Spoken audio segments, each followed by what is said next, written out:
अगर आपने अभी तक हमारा चैनल सब्सक्राइब नहीं किया है तो सब्सक्राइब करें और घंटी का बटन बिल्कुल भी दबाना ना भूलें ताकि सभी लेटेस्ट खबरें पहुंच सकें आप पे सबसे पहले।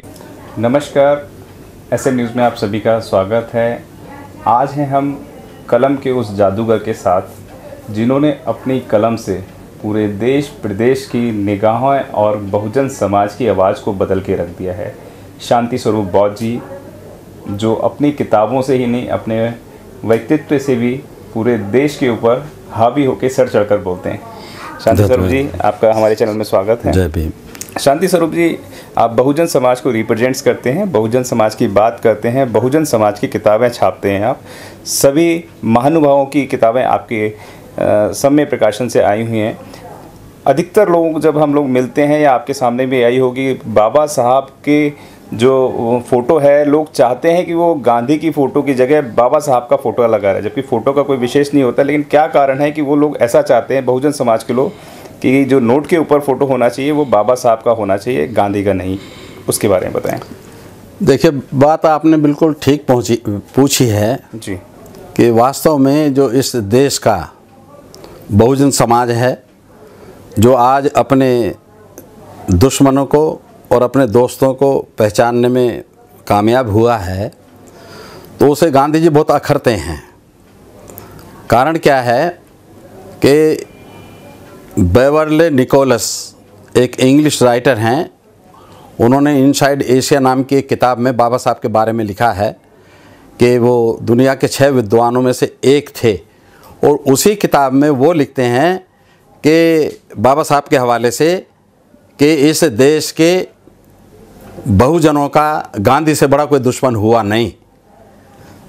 गांधी को राष्ट्रपिता कह देते हैं, मैं इस मत से सहमत नहीं हूँ। राष्ट्रपिता वो होता है जिसकी विचारधारा पर उसका राष्ट्र चलता है। गांधी एक सोटी लेकर चलते थे, लंगोटी पहन के चलते थे, मगर सोटी लंगोटी तो नेहरू ने स्वीकार नहीं की, शास्त्री जी ने भी स्वीकार नहीं की, VP सिंह ने भी स्वीकार नहीं की। आज का जो नरेंद्र मोदी है वो भी लंगोटी नहीं पहनता, हाथ में सोटी लेके नहीं चलता ना। उनकी विचारधारा तो ये थी कि आप खद्दर पहनो, जंगलों में रहो, पेड़ के ऊपर घोंसला बना के रहो। वो साइंटिफिक ग्रोथ के तो बिल्कुल पक्ष में नहीं थे।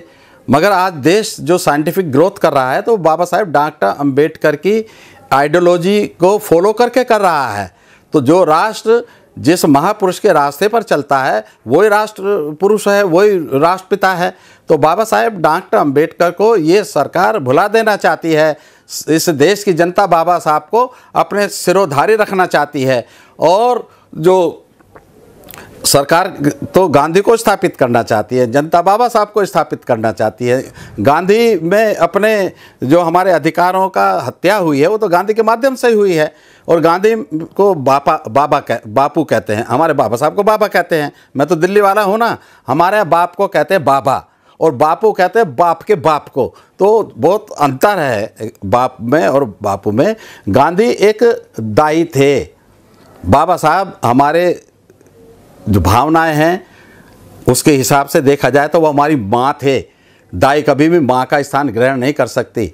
वो तो एक थोड़ा सा पैसे के लालच में, तनख्वाह के लालच में एक बच्चे का लालन पालन करती है। वो ईमानदारी से करे या बेईमानी से करे वो बात अलग है, मगर माँ तो माँ होती है ना। बच्चा तो उसके जिगर का टुकड़ा होता है, वो तो उसकी अपनी जान पर खेल कर भी अपने बच्चे की रक्षा करती है, उसका पालन पोषण करती है, उसका संरक्षण करती है।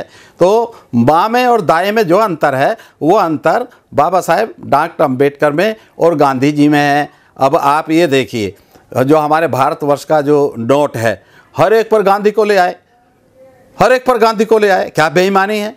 कहते हैं भाई अमेरिका में जो डॉलर है उस पर वहाँ के राष्ट्रपति का फ़ोटो है। गलत, राष्ट्रपति का फ़ोटो नहीं है, वो सारे राष्ट्रपतियों का फ़ोटो है, सारे महापुरुषों के फ़ोटो हैं, एक के नहीं हैं। तुमने एक कर ही रखा हुआ है। वो क्यों रखा हुआ है? कि हमारे सबसे बड़े पराक्रमी सम्राट अशोक की 4 शेर की मूर्ति, जो इस देश की सांस्कृतिक विरासत की प्रतिनिधि है, जिंदा प्रतिनिधि है, सफल प्रतिनिधि है, गौरवशाली प्रतिनिधि है, उस प्रतिमा को तुमने निरस्त करके वो उसमें गांधी ला के रख दिया। गांधी का और सम्राट अशोक का क्या मुकाबला है साहब? मगर ये सरकार ने बड़ी गलतियां की हैं। एक गलती ये भी की है, जनता किसी भी हालत में गांधी को स्वीकार नहीं कर रही है। और अगर उसको स्वीकार कर रही है ना तो बता दो, जब 2 अक्टूबर आता है कितनी जयंतियाँ मनती हैं जनता में।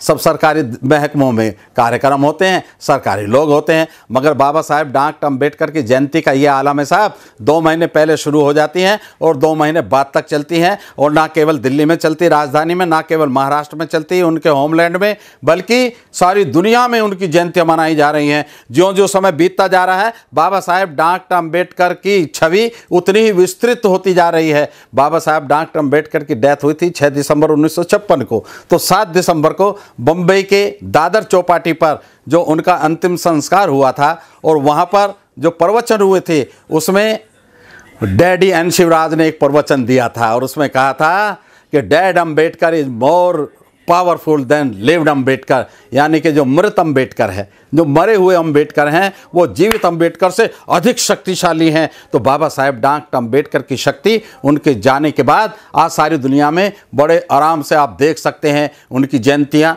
उनके ऊपर रिसर्च सेंटर्स, उनके नाम पर स्कूल कॉलेज सारी दुनिया में खुल रहे हैं। अमेरिका में, कनाडा में, जर्मनी में, इंग्लैंड में, पेरिस में, जापान में, ताइवान में, वियतनाम में, चीन में, ऑस्ट्रेलिया में, न्यूजीलैंड में, जहाँ जहाँ हमारा संपर्क है, हम देखते हैं कि सब जगह बाबा साहेब डॉक्टर अम्बेडकर को स्थापित करने का काम कर रहा है। गांधी जी की छवि धूमिल होती जा रही है, बाबा साहब की छवि प्रबल होती जा रही है। ये आज के इस जमाने का सबसे बड़ा सत्य है। जो व्यक्ति गीता में यकीन रखता हो, जो व्यक्ति अंधविश्वास में, वर्ण आश्रम में यकीन रखता हो, वो इस देश का नायक कभी नहीं हो सकता। हाँ, षड्यंत्रों से आप उसको नायक बना सकते हैं, मगर जनता की भावनाओं पर, जनता के अपनी भावनाओं के आधार पर गांधी जी को रद्द कर दिया है, निरस्त कर दिया है। ये आज का सबसे बड़ा सत्य है।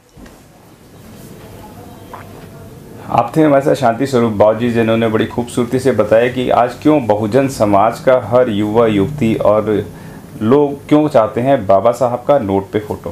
अगर आपने अभी तक हमारा चैनल सब्सक्राइब नहीं किया है तो सब्सक्राइब करें और घंटी का बटन बिल्कुल भी दबाना ना भूलें, ताकि सभी लेटेस्ट खबरें पहुंच सकें आप पे सबसे पहले।